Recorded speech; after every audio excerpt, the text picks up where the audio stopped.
Con respecto a esta mutación que se dio, forzados por la situación, esta adaptación al streaming, a las nuevas tecnologías, ¿cómo ves esa convivencia de la teatralidad con la virtualidad? Tiene una zona muy positiva en cuanto a la diversificación de las artes, ¿no? Yo quiero partir de esa idea. Podemos disfrutar de la escultura, podemos disfrutar de la literatura, podemos disfrutar del teatro, podemos disfrutar del cine, de la televisión, de las redes, digamos, el arte en las redes, ¿no? Es decir, eso es algo muy positivo, digamos, frente a la restricción de las artes conviviales. Avanzó tremendamente lo que llamaríamos artes tecnoviviales, ¿no? Ahora, tal vez el teatro está en problemas dentro de la web por muchas cuestiones. Ha habido un momento, digamos, de mucho entusiasmo que se registró aproximadamente hacia mayo, junio, ¿no? Donde verdaderamente había una gran vocación, especialmente de los espectadores, por conectarse con formas teatrales en la web.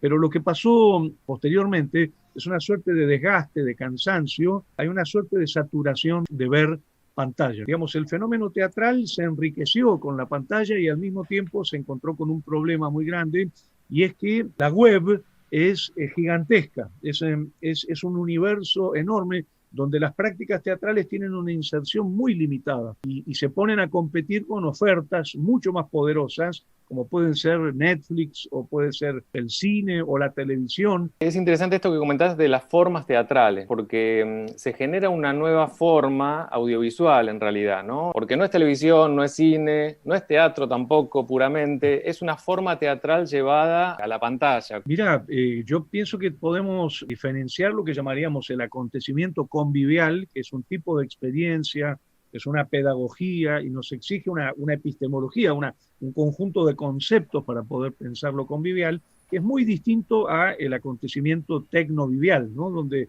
recibimos el mundo mediado por una institucionalidad que puede ser Zoom o puede ser Meet. La telecomunicación nos cambia la experiencia. Creo que hay un paralelo interesante que podemos hacer, que es, por ejemplo, el del partido de fútbol en convivio y el partido de fútbol transmitido en televisión o transmitido por la web. Realmente no es lo mismo. Lo interesante es pensar que no podríamos transmitir por televisión el partido si no se estuviese haciendo en la cancha, si no estuviera el convivio, por lo menos de los jugadores con los técnicos, con el referí, etcétera, y agreguémosle en situación normal la presencia de la platea, el público, digamos, de los espectadores. Es interesantísima la comparación y ahora me viene a la memoria los momentos que juega la selección y que toda la gente se reúne frente a una pantalla. Se genera algo parecido, ¿no? A estar en vivo. El público enfervorizado, apasionado por lo que está pasando, cuando se arma la cosa grupal. No sé, Claro, pero lo cierto es que hay que diferenciar la idea de estar en convivio o estar en transmisión, digamos, esta idea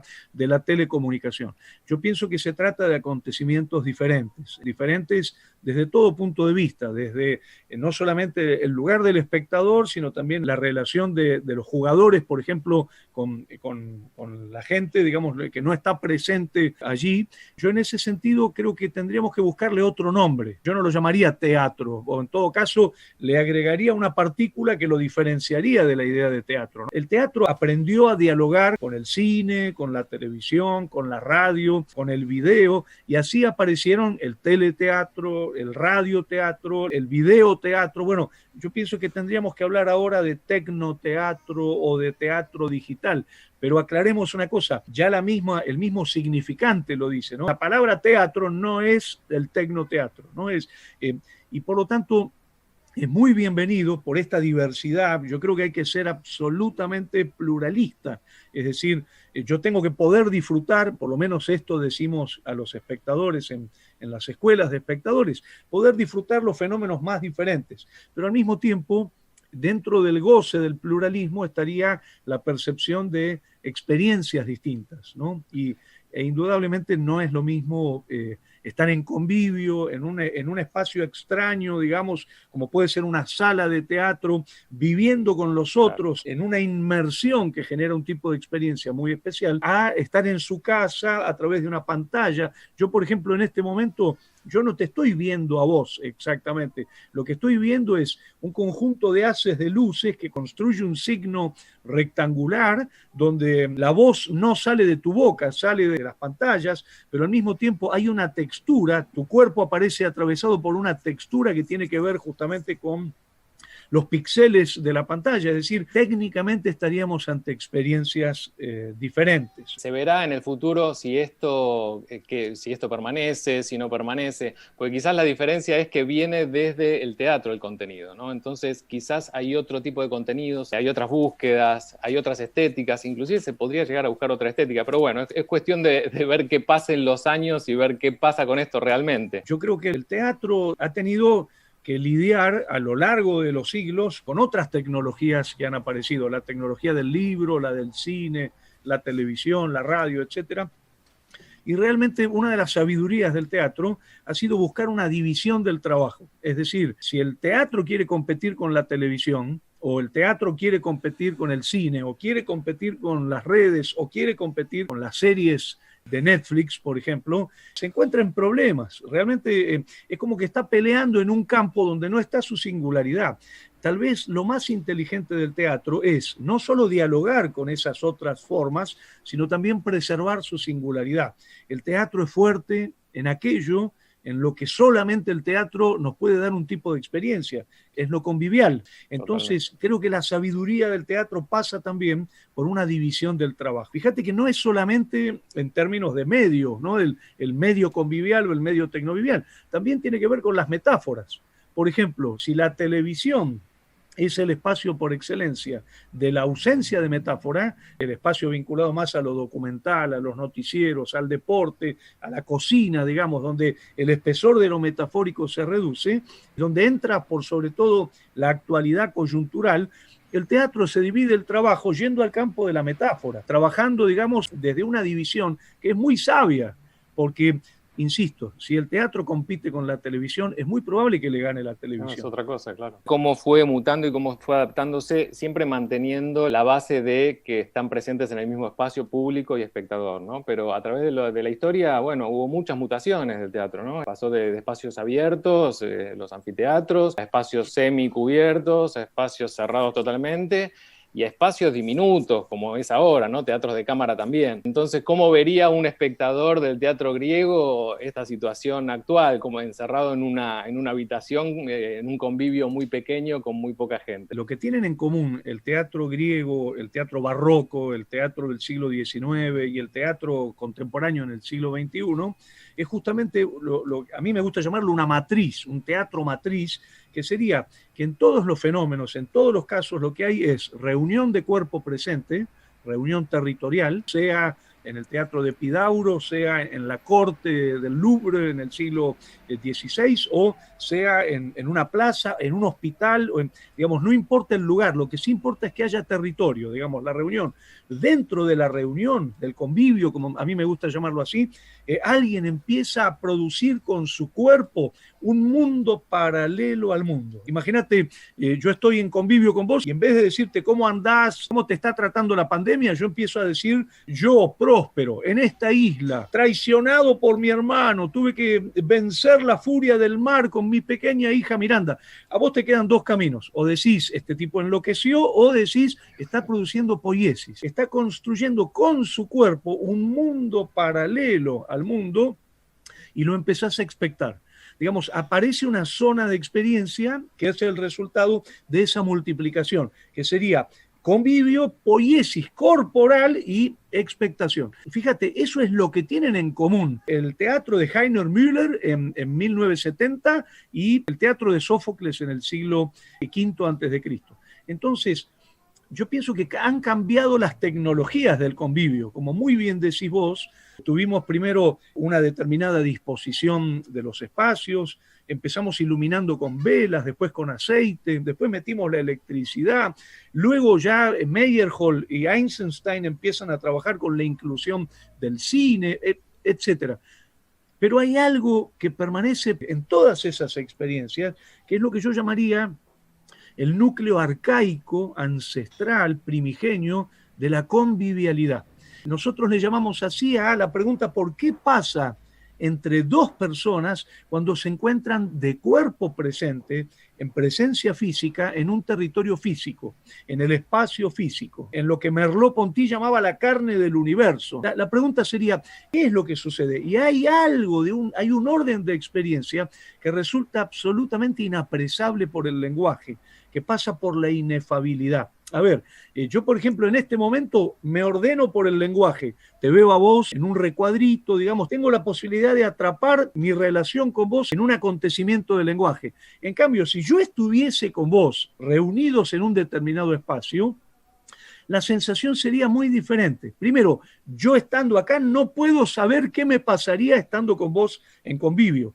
Pero al mismo tiempo sería un montón de emociones, de sensorialidades, de pensamientos, de recuerdos, de sentimientos que pasarían tan vertiginosamente que serían inefables, es decir, no podrían ser capturados en términos de lenguaje. Bueno, eso es lo maravilloso del convivio. También la elección de la mirada, ¿no? El público puede elegir dónde mirar. Tenés una cámara, la cámara es la que elige tu mirada, pero en cambio en el teatro uno puede elegir.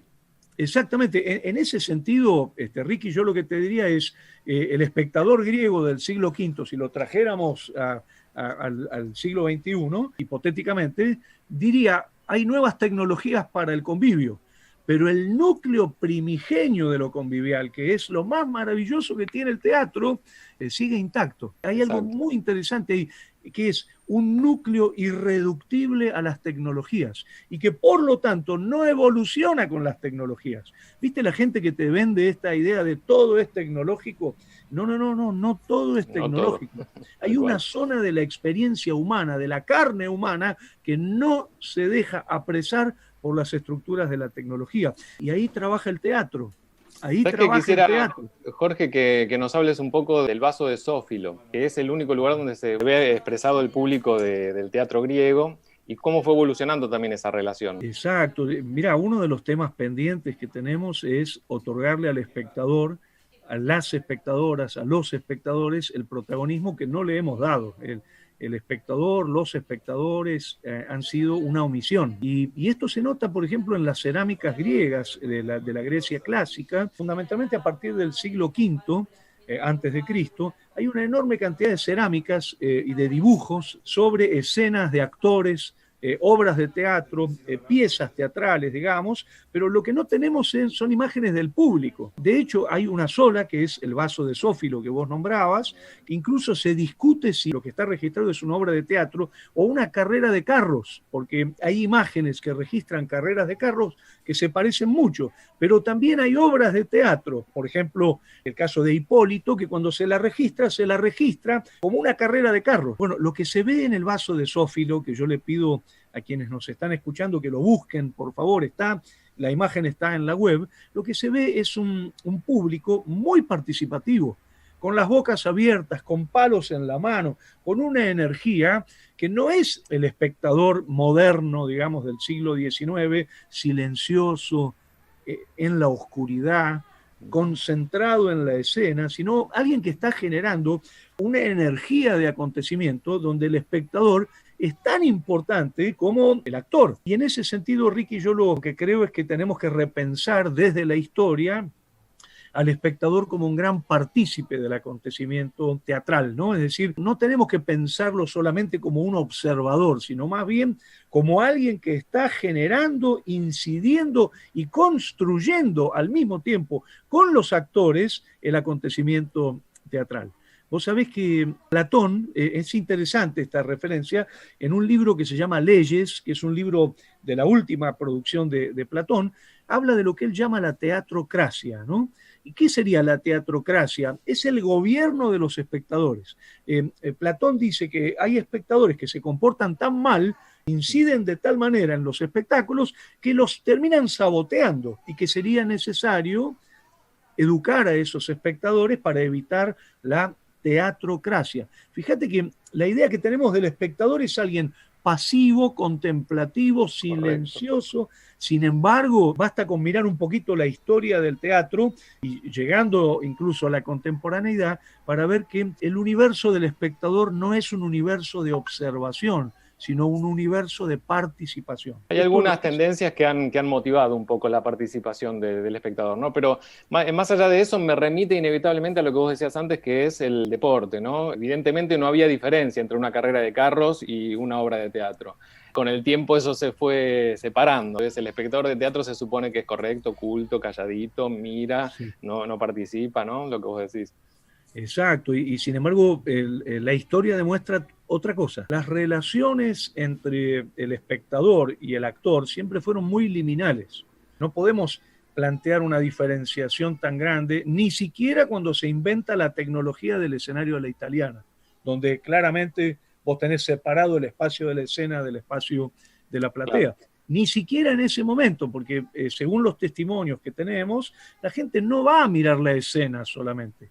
La gente va a vivir con los otros, hay un acontecimiento de tipo social, hay una relación, que eso es lo hermoso que tiene el teatro, vivir juntos. A mí me emociona mucho ese tema porque claro. yo siempre que entro a una sala o voy a un acontecimiento teatral en la calle o en un hospital o donde sea, siempre la pregunta es lo imprevisible.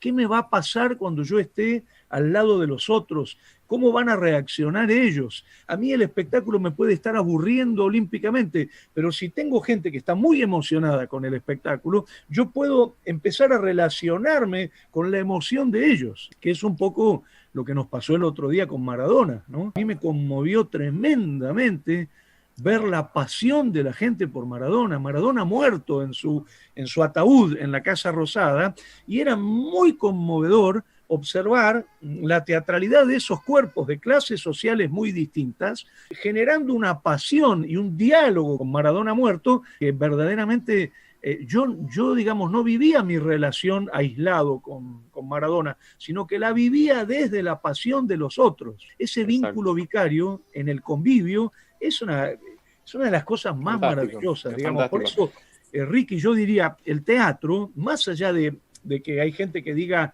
que murió o que se reconfiguró, etcétera, el teatro va a seguir vivo porque nos está proponiendo una experiencia que solamente el teatro nos la puede dar, y al mismo tiempo lo que nos está dando la posibilidad de una relación con el mundo muy distinta, así la cosa la hacemos desterritorializadamente, que tiene lo suyo, tiene una cosa muy hermosa también, pero es diferente.